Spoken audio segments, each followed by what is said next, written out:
So what is being done about it? Coincidentally, today, the Department of Justice announced it would send out more than $231 million in grants to states to help fund crisis intervention court proceedings that keep guns out of the hands of people who might use them to harm themselves or others. And that includes more than $2 million to Connecticut, another $5 million to New Jersey, and more than $13 million to New York.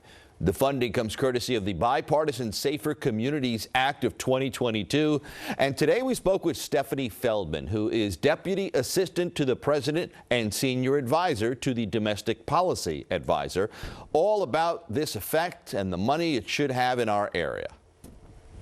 New York is leading the country by already having in place an extreme risk protection order program. Some people might refer to it as a red flag law. What this does in New York is it allows people, certain people in New York, it's law enforcement, district attorneys, family members, school administrators, and certain health professionals to ask the court to determine that an individual is a danger to themselves or others, and then to remove that person's access to a firearm.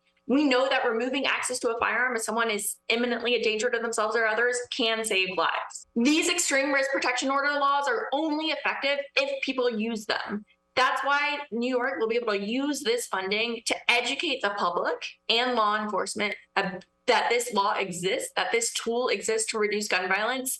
And this funding can be used to train law enforcement regarding how to effectively implement it. How do they go with due process and remove a firearm from someone who is a danger to themselves or others, safely store the firearm, and go through the correct process to make sure that everyone's rights are protected.